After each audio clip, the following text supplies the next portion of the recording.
जम्मू कश्मीर के पूर्व उपराज्यपाल गिरीश चंद्र मुर्मू को देश का नया सीएजी नियुक्त कर दिया गया है।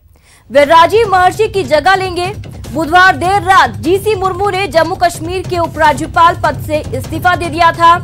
इस इस्तीफे के बाद ये कयास लगाए जा रहे थे कि मुर्मू को कैग प्रमुख बनाया जा सकता है। तो राजीव महर्षि की जगह अब लेंगे। गुजरात कैडर के आईएएस रहे हैं मुर्मू। तो सीएजी के प्रमुख अब गिरीश चंद्र मुर्मू बने हैं। जम्मू कश्मीर के राज्यपाल पद से इन्होंने इस्तीफा दे दिया था। पिछले साल जम्मू कश्मीर के उपराज्यपाल इन्हें बनाया गया था। मुर्मू गुजरात में नरेंद्र मोदी के मुख्यमंत्री रहते हुए उनके प्रधान सचिव भी रह चुके हैं। फाइनेंस मिनिस्ट्री में सचिव पद पर भी रह चुके हैं। तो जीसी मुर्मू अब आपको बता दें सीएजी चीफ बनाए गए हैं। राजीव महर्षि की जगह अब ये लेंगे। गुजरात कैडर के आईएएस भी रहे हैं। साथ ही अब बदलाव होते हुए सीएजी के चीफ बन चुके हैं। गिरीश चंद्र मुर्मू गुजरात कैडर के आईएएस अधिकारी रहे हैं। साथ ही पिछले साल जम्मू कश्मीर के उपराज्यपाल इन्हें बनाया गया था। फाइनेंस मिनिस्ट्री में सचिव पद पर रह चुके हैं। साथ ही मुर्मू गुजरात में नरेंद्र मोदी के मुख्यमंत्री रहते हुए उनके प्रधान सचिव भी रह चुके हैं।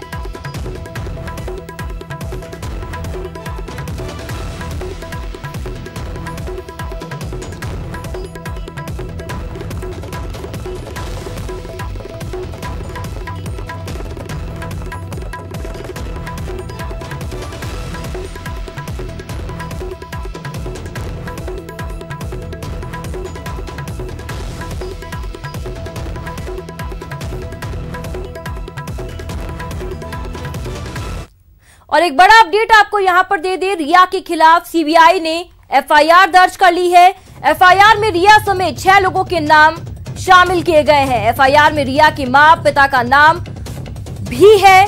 मनी लॉन्ड्रिंग मामले में आज ईडी सभी से पूछताछ करेगी। तो बड़ा अपडेट आपको यहां पर दे रहे हैं, रिया के खिलाफ सीबीआई ने एफआईआर दर्ज कर ली है। एफआईआर में रिया समेत 6 लोगों के नाम है। एफआईआर में रिया के माता पिता का नाम भी शामिल है। मनी लॉन्ड्रिंग मामले में आज ईडी रिया से पूछताछ करेगी। सुशांत सिंह राजपूत के मौत के गुनहगारों के लिए अब बचना मुश्किल ही नहीं नामुमकिन है, क्योंकि सुशांत मौत मामले में सीबीआई ने एफआईआर दर्ज कर बड़े अधिकारियों की स्पेशल टीम का गठन कर दिया है, जो सुशांत की मौत का एक एक सच का पता लगाएगी।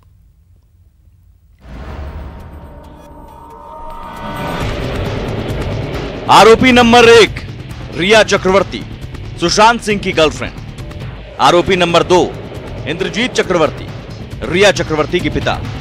आरोपी नंबर 3 संध्या चक्रवर्ती, रिया चक्रवर्ती की मां। आरोपी नंबर 4 शोभिक चक्रवर्ती, रिया चक्रवर्ती का भाई। आरोपी number 5 Samuel Miranda, Rhea Sushant का हाउस मैनेजर। आरोपी नंबर 6 श्रुति मोदी, रिया चक्रवर्ती की ex manager. Rhea and company के ये वो 6 नाम हैं जो सुशांत की मौत के राजदार हैं। अब सीबीआई इनसे हर राज उगलवाएगी और सुशांत की मौत का एक एक सच सामने लाएगी।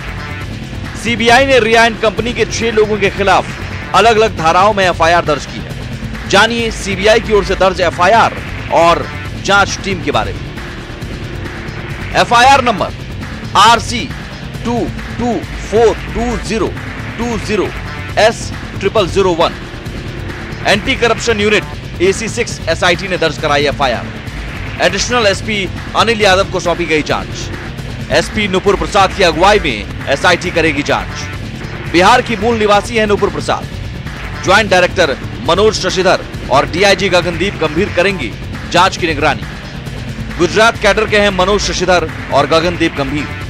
अगस्ता वेस्टलैंड, विजय माल्या, सृजन घोटाला जैसे मामलों की कर रहे हैं जांच। जिस तरह सीबीआई के बड़े चेहरों को सुशांत मौत मामले की जांच सौंपी गई है, ऐसे में लगता है कि सुशांत की मौत के गुनहगारों के लिए अब बचना नामुमकिन है। वहीं एफआईआर में लगाई गई धाराओं को देखकर लगता है कि पटना में दर्ज एफआईआर को ही सीबीआई ने री रजिस्टर किया है।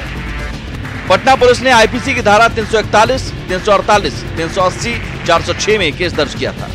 वहीं सीबीआई ने आईपीसी की धारा 120B, 306, 341, 342, 380, 406, 420 और 506 के तहत एफआईआर दर्ज की है। एफआईआर में घटना या हादसे की जगह मुंबई, पटना और अन्य जगह रजिस्टर किया गया है। अब जान लीजिए एफआईआर में दर्ज की गई धाराओं के तहत कौन कौन से गंभीर अपराध शामिल हैं।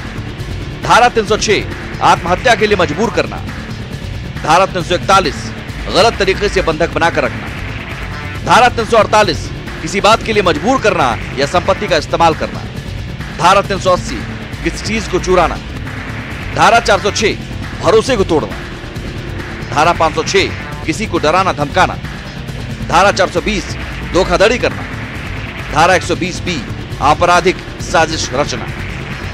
जाहिर है सुशांत की मौत के 50 दिन बीत जाने के बाद तक खुलेआम घूम रहे सुशांत की मौत के गुनहगारों के लिए अब बचना मुश्किल ही नहीं नामुमकिन है। Bureau report, news 18। श्रीगंगानगर में सोशल मीडिया पर 2 युवकों की पिटाई करने का वीडियो सोशल मीडिया पर जमकर वायरल हो रहा है। सोशल मीडिया पर वायरल हो रहे इस वीडियो में कुछ युवक लाठी और डंडों से 2 युवकों की पिटाई करते हुए दिखाई दे रहे हैं। बताया जा रहा है कि दोनों पीड़ित युवक समीजा कोठी थाना क्षेत्र के हैं। हालांकि न्यूज़ 18 राजस्थान इस वायरल वीडियो की पुष्टि नहीं करता है। इस वीडियो के बारे में कोई भी पुख्ता जानकारी उपलब्ध नहीं है कि आखिर ये वीडियो कब का है और पिटाई करने वाले युवक आखिर है कौन। तो प्रदेश में महामारी की रफ्तार थमती हुई दिखाई नहीं दे रही है। मरुद्रा में 24 घंटे में 1151 नए केस सामने आए हैं। 24 घंटे में 12 मरीजों की मौत हुई। प्रदेश में अब तक 757 लोगों ने कोरोना के चलते अपनी जान गंवाई है। प्रदेश में कोरोना मरीजों की संख्या 48,996 तक जा पहुंची है। प्रदेश में अब 13,108 एक्टिव केस हैं। प्रदेश में अब प्रवासी की पॉजिटिव संख्या 8,133 तक जा पहुंची है। अब ग्राफिक्स के जरिए भी आपको राजस्थान में फिलहाल क्या कुछ स्टेटस है वो दिखा रहे हैं। कुल केस 48,996, 13,108 एक्टिव केस इस वक्त राजस्थान में है। 33,162 वो लोग जो ठीक होकर अपने घरों पर लौट चुके हैं। तो वहीं कोरोना के चलते 757 लोगों ने अब तक अपनी जान गंवाई है।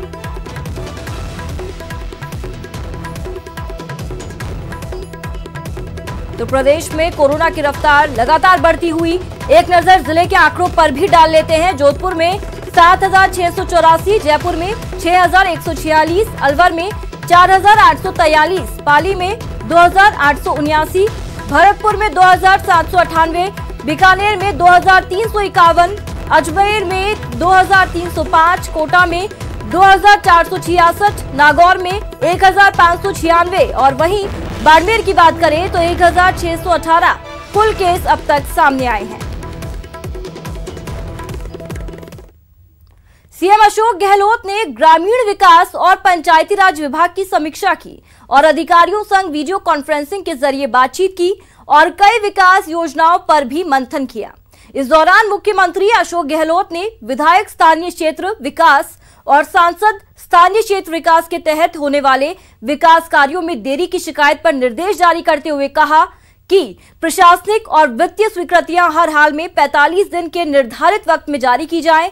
मुख्यमंत्री गहलोत ने पंचायत सहायकों के मानदेय भुगतान के लिए 100 करोड़ की स्वीकृति जारी करने के भी निर्देश दिए। तो वहीं नवगठित 1456 नई ग्राम पंचायतों और 57 नई पंचायत समितियों में ग्राम विकास अधिकारी और ब्लॉक डेवलपमेंट ऑफिसर के नए पद सृजित करने के निर्देश भी मुख्यमंत्री ने दिए हैं।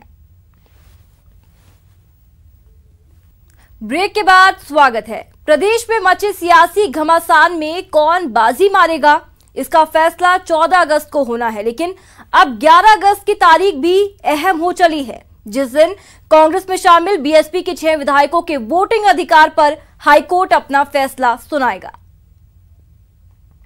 माननीय न्यायालय ने ये डायरेक्शन दिया है कि जो 6 बसपा के विधायक हैं उनकी जो सर्विस है, नोटिस की जो तामील है 8 अगस्त से पहले कराने की डायरेक्शन दिए गए हैं। 11 अगस्त को साफ हो जाएगा कि आपको स्टे मिलता है या नहीं मिलता है और क्या कुछ रुख रहता है 6 विधायकों को लेकर। बिल्कुल 11 अगस्त को माननीय न्यायालय के समक्ष क्या मिलेगा वोटिंग का अधिकार, 6 का फायदा उठा पाएगी सरकार। 14 से पहले 11 को ही कड़ा इम्तिहान। सदन से पहले अदालत में घमासान। 11 को आएगा 6 पर फैसला। प्रदेश के सियासी दंगल में 14 अगस्त की तारीख का बेसब्री से इंतजार किया जा रहा है, क्योंकि इस दिन विधानसभा के फ्लोर पर इस दंगल के विजेता का फैसला हो जाएगा। लेकिन उससे पहले अब 11 अगस्त की तारीख भी उतनी ही अहम हो चली है, क्योंकि इस दिन सदन से पहले सरकार का अदालत में कड़ा इम्तिहान होने वाला है।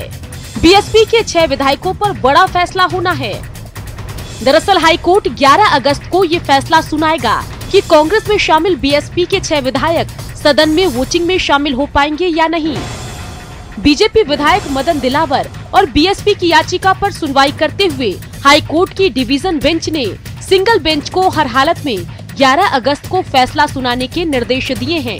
आदेश इस तरह का है कि माननीय न्यायालय ने हमारी अपील की गंभीरता को देखते हुए और मामले की गंभीरता को देखते हुए ये डायरेक्शन दिया है कि जो 6 बसपा के विधायक हैं उनकी जो सर्विस है, नोटिस की जो तामील है, वो स्पेशल मैसेंजर के कोर्ट के थ्रू डिस्ट्रिक्ट जज जो जैसलमेर के हैं उनकी मदद लेकर के, और साथ में अगर जरूरत पड़े तो सुपरिटेंडेंट ऑफ पुलिस की भी मदद ली जाएगी और नोटिसों की तामील 8 अगस्त से पहले कराने की डायरेक्शन दिए गए हैं। अखबार में भी सर नोटिस छापे जाएंगे? अखबार के नोटिस का ऑर्डर एक बार आने दीजिए, उसकी क्लैरिटी और आ जाएगी कि किस तरह से अखबार में नोटिस प्रकाशित किए जाएंगे। अच्छा, उसके अलावा सेम डे 13 अगस्त को स्टे एप्लीकेशन में तय करना होगा? 11 अगस्त को, माफ कीजिए, 11 अगस्त को तय करना होगा। 11 अगस्त को तय करना होगा। ये मान के चलें कि 11 अगस्त को साफ हो जाएगा कि आपको स्टे मिलता है या नहीं मिलता है, और क्या कुछ रुख रहता है 6 विधायकों को लेकर? बिल्कुल, 11 अगस्त को माननीय न्यायालय के समक्ष मामला फिर से लंबित किया जाएगा और सुना जाएगा मेरिट के ऊपर। हाईकोर्ट के फैसले पर बीजेपी नेताओं ने कहा कि ये कानूनी प्रक्रिया है और 11 अगस्त को सिंगल बेंच के फैसले का इंतजार करेंगे।